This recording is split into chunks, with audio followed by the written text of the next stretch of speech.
Sampai kapan pandemi ini berakhir? Ada yang mengatakan bulan Juni Indonesia sudah mengalami penurunan kurva penderita COVID-19. Tapi kemudian data ini diralat lagi. Katanya sampai September baru turun. Mana yang benar? Kita tidak tahu. Kita saat ini dihadapkan pada ketidakpastian. Tidak pasti kapan corona akan berakhir, tidak pasti kapan kita bisa kembali beraktivitas seperti sedia kala. Dan sebagian orang merasa tidak pasti apakah setelah virus berakhir, mereka masih bisa mendapatkan pekerjaan dan penghasilan seperti dahulu kala. Banyak ketidakpastian yang harus kita hadapi. Di satu sisi, coronavirus juga telah merubah banyak hal di kehidupan kita tanpa kita sadari. Coronavirus tidak hanya berdampak pada kesehatan, tapi juga berdampak pada sektor ekonomi dan sosial. Jika kita tak mampu beradaptasi dengan perubahan ini, maka kita akan termasuk ke dalam golongan orang yang merugi dan tertinggal. Kebiasaan-kebiasaan baru ini akan dikenal dengan istilah new normal.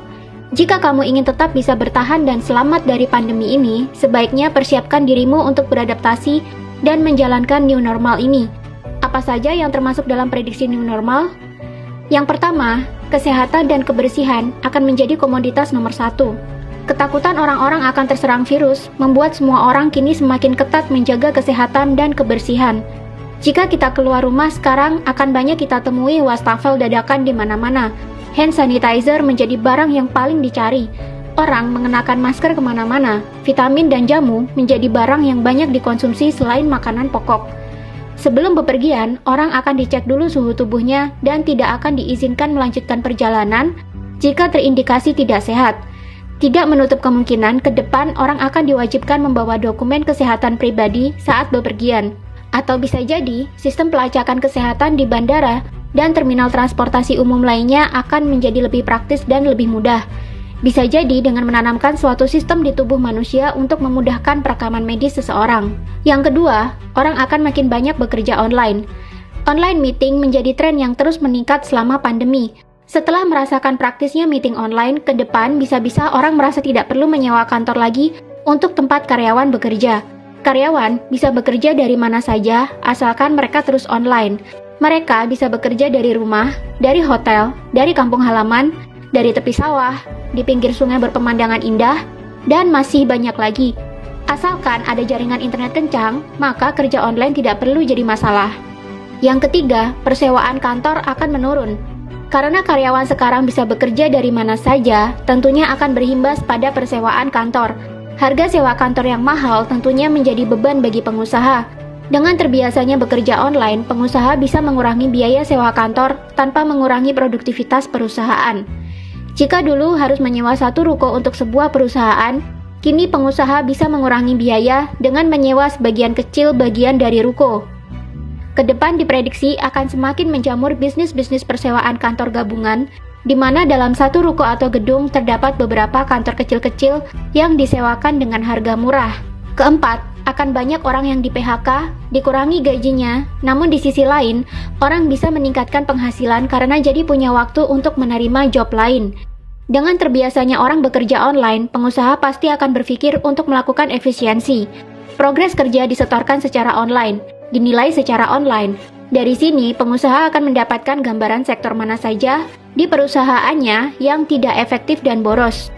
Jika 3 pekerjaan bisa dikerjakan oleh 1 karyawan sekaligus, maka alih-alih mempekerjakan 3 karyawan bersamaan, pengusaha akan memecat 2 karyawan dan memampatkan pekerjaan dalam 1 karyawan saja.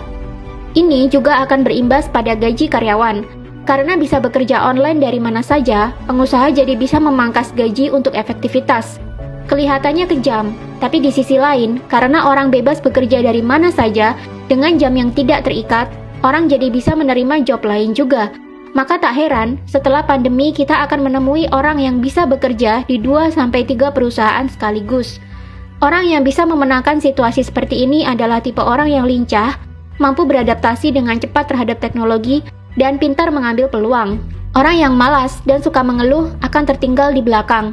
Mereka mengumpat pengusaha karena telah memecatnya, tapi mereka juga tidak bisa memperbaiki kehidupannya karena tidak mau beradaptasi.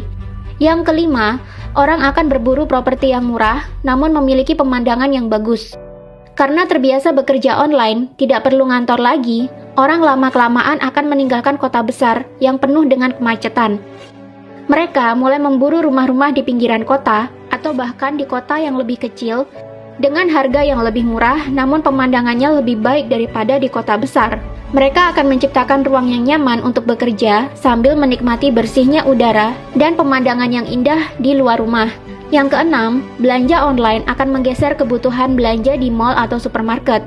Selama pandemi, kita benar-benar dipaksa melakukan apapun dengan serba online. Bahkan beli sayur dan lauk di pasar pun kini sudah bisa dilakukan secara online. Jangan heran, nanti akan muncul semakin banyak toko online dan aplikasi yang menjual beragam kebutuhan manusia. Dan jangan heran jika nanti supermarket dan pasar menjadi tempat mangkalnya kurir dan ojek online. Karena merekalah yang bertugas mengantarkan belanja orang-orang ke rumah. Bisnis online akan sangat menjamur, bahkan pebisnis offline pun akan banyak yang berbondong-bondong memindahkan toko mereka ke dunia online. Pebisnis offline yang tidak mampu mengikuti perubahan ini akan mati secara perlahan-lahan. Yang ketujuh, pariwisata akan mengalami kenaikan drastis, termasuk tren digital nomad. Bosan dikurung berbulan-bulan di rumah membuat sebagian orang berpikir untuk bekerja online lebih keras dan mengumpulkan uang untuk liburan setelah COVID-19 ini berakhir. Jika dulu manusia sering kesal karena sulit liburan akibat jadwal kerja yang padat, akibat pandemi ini mereka jadi bisa bekerja online dari mana saja. Daripada bosan di rumah, akhirnya banyak orang yang menghemat uangnya, bekerja online lebih keras, dan akhirnya pergi dari rumah untuk menghabiskan waktu di hotel-hotel yang nyaman di daerah wisata impian. Mereka bekerja dari hotel siang dan malam. Mereka mencari hotel dengan kecepatan internet yang kencang, hotel budget dengan desain Instagramable akan menjadi buruan. Jika mereka penat, mereka tinggal berjalan-jalan ke lokasi wisata di sekitar hotel tempat mereka tinggal. Jika dulu pariwisata dijejali dengan orang-orang yang butuh liburan dan melepas penat setelah lelah bekerja, setelah pandemi akan banyak orang yang melakukan kerja sekaligus liburan dalam waktu yang bersamaan. Jika dulu tren digital nomad hanya dilakukan oleh milenial-milenial dari negara barat, tak menutup kemungkinan setelah pandemi ini, milenial-milenial Indonesia akan mengalami hal yang serupa. Kedelapan, uang digital akan mengalahkan uang kertas dan uang koin. Sadar bahwa uang kertas dan uang koin menjadi penyebab penularan virus, orang kini mulai beralih ke uang digital. Dompet digital seperti GoPay, Dana, Genius, WeChat Pay, OVO, Link Aja akan menjadi primadona orang-orang untuk melakukan pembayaran. Bahkan ke depan akan ada pengurangan nasabah bank-bank konvensional. Jika dulu satu orang bisa menyimpan uangnya dalam beberapa rekening bank, misalnya rekening BCA untuk keperluan sehari-hari, BRI untuk tabungan, Mandiri untuk dana darurat. Ke depan, bank-bank ini akan ditinggalkan oleh orang-orang. Orang cukup memiliki satu bank saja sebagai tempat cadangan uang, dan mereka mulai membagi pos-pos pengeluaran mereka ke dompet-dompet digital yang tersedia. Dompet digital ini murah, tanpa biaya bulanan seperti bank konvensional, dan memiliki biaya administrasi transaksi yang lebih murah dibandingkan dengan menggunakan bank konvensional. Bank konvensional lama-lama akan menjerit karena kalah jumlah nasabah dengan dompet digital. Yang kesembilan, muncul orang-orang dengan pemikiran baru dan membuat perubahan. Pandemi COVID-19 memaksa banyak orang di dunia untuk berdiam diri di rumah, tanpa melakukan aktivitas di luar, tanpa bepergian. Untuk mengusir rasa bosan, tentunya intensitas membaca dan menonton akan meningkat. Maka tak heran setelah pandemi ini akan muncul orang-orang yang memiliki pikiran luar biasa dan bisa membuat perubahan bagi orang-orang di sekitarnya. Ini karena selama pandemi mereka jadi punya banyak waktu untuk membaca dan mencari informasi, sehingga muncullah orang-orang yang memiliki pemikiran kritis yang sebelumnya tidak pernah kita temui. Intinya adalah pandemi COVID-19 ini menjadi seleksi alam bagi kita semua.